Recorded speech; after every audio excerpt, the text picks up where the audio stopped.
എന്താടാ ഈ കിടക്കണത് ആരാണെന്ന മുതലാളിയുടെ വിചാരം? ലക്ഷപ്രഭുവാണ്, ലക്ഷപ്രഭു. പിന്നെ ലക്ഷപ്രഭു കടലിലല്ലേ കിടക്കുന്നത്? കിടക്കും. ചില ലക്ഷപ്രഭുക്കൾ കടലിലും കിടക്കും. വിശ്വാസം ഇല്ലെങ്കിൽ ഇതെന്താണെന്നൊന്ന് നോക്കിയേ. ഇതെന്താണെന്ന് അറിയാമോ? ഇത് കല്ലാസ്. കല്ലാസല്ല, കള്ളാസ്. അവന്റെ പോക്കറ്റിൽ നിന്ന് കിട്ടിയതാ. അവന് കിട്ടാനുള്ള തുകയുടെ ലിസ്റ്റാണിത്. ലക്ഷങ്ങൾ വരും, ലക്ഷങ്ങൾ.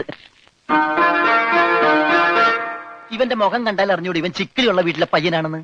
ഇവനെ രക്ഷപ്പെടുത്തിയ മകൾ ഒരു 5 ലക്ഷം രൂപ നമുക്ക് വാങ്ങിച്ചെടുത്തൂടെ? ആരോട് മേടിക്കും? അവന്റെ ഡാഡിയുടെ ഇന്ന്. തന്നില്ലെങ്കിലോ? കടപ്പുറം ഇളകും, കുത്തിപ്പിടിച്ച് വാങ്ങും. ഡാഡി നിനക്കറിയാമോ? അത് മമ്മിക്കറിയാലോ. മമ്മി നിനക്കറിയാലേ? അത് ഇവനറിയാലോ. ഇവനാരടാ? അത് അവർക്കറിയാലോ. ആർക്ക്? ഡാഡിക്കും മമ്മിക്കും. ഡാഡി മമ്മി ആരടാ?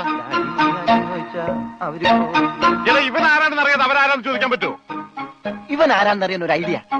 ഇവന്റെ ഒരു ഫോട്ടോ എടുത്തിട്ട് ഇവനെ തന്നെ കാണിച്ചിട്ട് ഇതാരാന്ന് ചോദിച്ചാ പോരെ? അപ്പൊ അവൻ പറയില്ലേ? ഇല്ലേ? ഇല്ലെങ്കിൽ ഫോട്ടോ കളഞ്ഞേക്കാം.